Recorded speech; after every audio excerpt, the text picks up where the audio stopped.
Farid Usmon, Bobur podshoh. Andijon nashriyot matbaa 2020-yil. Muqaddima o'rnida. Ulug'lardan biri tarix barcha o'tgan ajdodlarning hayot madrasasidir degan ekan. O'tgan ajdodlardan biri bo'lmish Zahiriddin Muhammad Bobur hayoti va ijodiga qiziqish xalqimizda o'tgan asrning 50-yillardan keyin boshlanganligi u haqidagi tadqiqot ishlaridan ma'lumdir. Vaholanki u zot hayoti va ijodiga qiziqish Yevropada ancha avvalgi yillardanoq boshlanganligi sir emas. Demoqchimizki, Bobur madrasasidan saboq olish g'arbda sharqdagiga qaraganda ilgari boshlangani yanada hayratomuz va hayajonlidir. Bobur Mirzo muntazam jangu jadallar ichra yurib esa-da, Bobirnomani bitdi, g'azallar, ruboiylar yozdi. Ulug' avliyolarning kitoblarini tarjima qildi. Qator ilmiy, nasriy asarlarning muallifiga aylandi.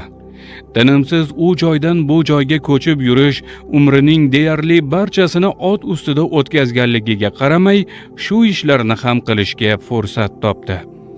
Ammo o'zi haqida biror bir tarixchiga yoki zamondoshi bo'lgan shoirlarga asar yozishlari haqida ko'rsatma bermadi.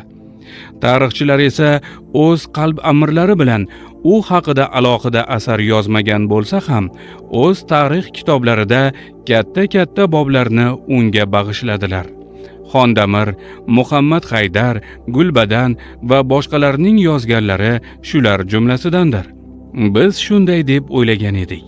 Yaxshi tomoni shu bo'ldiki, ushbu kitobni ko'rish jarayonida Bobur xalqaro fondi raisi, Boburshunos olim Zokirjon Hoji Mashrabov, Bobur yashagan davrda uning zamondoshi bo'lgan Naqshbandiya tariqatining yirik nazariyotchi olimi Mag'dumi Azam Dehbedi, ya'ni Mavlona Hojagi Kosoniy hazratlari Zahiriddin Muhammad Bobur haqida Risola-i Boburiya asari yozganligini ma'lumot uchun aytib, bizni quvontirdilar.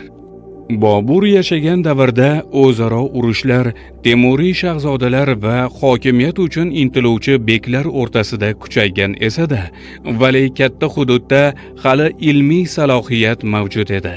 Hirotda Navoiy taratgan nur, Samarqandda porlagan Ulug'bek yulduzining shu'lalari bois badiiy va ilmiy tafakkur jilolari hali hamon ko'zlarni qamashtirar darajada yorqin edi. Bobur Andijondan Samarqandga, Samarqanddan Qobulga, Qobuldan Hindistonga qarab ot choptirib yurishiga qaramay, ana shu ko'zlarni qamashtirar jilolarni kuzatar, ulardan bahramand bo'lgan holda o'zi ham asrlarga tatiguudek asarlar yaratar edi. Uning shu mehnatlari zoye ketmadi. Garchi tirikligida asarlari targ'iboti va tashviqoti bilan o'zi shug'ullana olmagan bo'lsa ham, hech qancha vaqt o'tmay uning yozganlari olam keza boshladi. Ayniqsa, dunyoning g'arbiy qismida Bobur ijodiga qiziqish tez tus oldi. Yevropaning olim va ijod ahli Bobur va Boburiylar haqida asarlar yoza boshladilar. Dunyo Boburni dilbar shaxs sifatida taniy boshladi. Bobur shaxsi haqida o'yga tolganimizda Rim imperatorigina emas, yevropaliklar ko'klarga ko'tarib maqtaganlari Atlantika okeanini kesib o'tib, birinchi bo'lib Karib dengizida suzgan Xristofor Kolumb esimizga tushadi.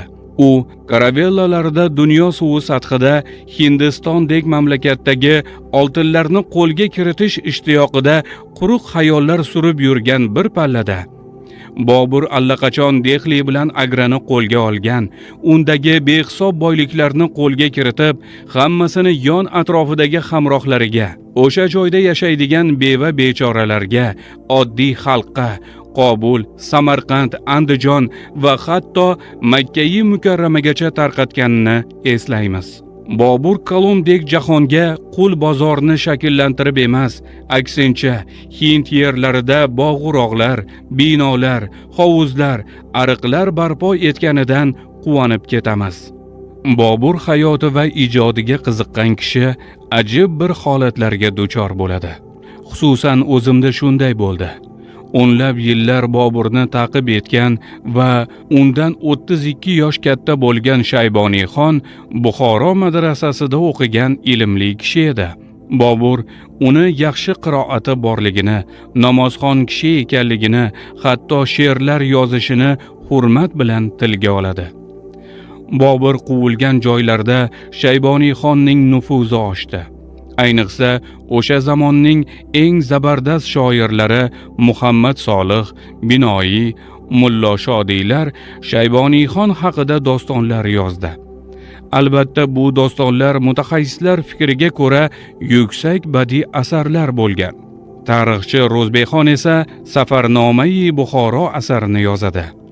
Shayboniyxon bu asarni kamtarlik doirasidan chiqib bo'lsa-da, asar nomini o'z qo'li bilan o'zgartirib, Mehmonnomai Buxoro deb yozib qo'yadi.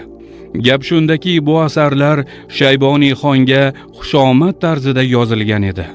Ular unchalik shuhrat qozona olmadilar. Shu atrofdan nariga o'tmadi.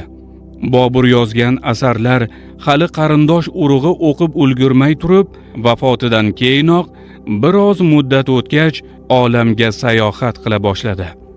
Boburning bu teran mehnatlari esa asta-asta ro'yobga chiqdi. Kitoblari yurt kezdi. Demak, halol, pokiza, haqqoniy mehnat baribir bir kunmas bir kun o'z samarasini berishi bor gap ekan. Asarda podshohning Turdibek yoqtirgan chashmasi degan bir hikoyani berganmiz. Shunga qiyosan shu o'rinda agar muhtaram o'quvchilarimiz, yozganlarimiz malol kelmasa, ushbuni Zahiriddin Muhammad Bobur podshohning Farid Usmon qalamiga mansub asari deb o'qisa, balki to'g'ri bo'lar. Endi ikki og'iz gap, Bobur kabi ulug'larimiz bizlarga meros qilib qoldirib ketgan madrasalardan saboq olish va yoshlarimizni undan bahramand etishlikni ta'minlash masalasiga oid. Ulug'lar qoldirgan ma'naviy mulkni o'rganishda mafkuraviylik chegarasidan chiqish, ya'ni ularni musulmon xalq bo'lganimiz, dinimiz, e'tiqodimiz islom ekanligini tushungan holda ular qoldirgan ma'naviy boylikni musulmonlik nuqtai nazaridan o'lchash fursati keldi chog'i. Endi hadiksiramasdan, yonberimizga shubha bilan qaramasdan, bemalol ota-bobolarimiz, ya'ni ular islom kishisi bo'lgani, yozganlarida dinga, xalqqa xizmat qilganliklarini tushunib turib, yoshlarga shu tarzda yetkazsak ayni muddao bo'lsa kerak. Bobur haqidagi bu kitobda albatta masalaning mana shu jihati ham e'tiborga olingan. Boburnomani birinchi manba qilib olib yozilgan bu asar haqida biror bir fikr aytish esa endi aziz o'quvchi sizga havola.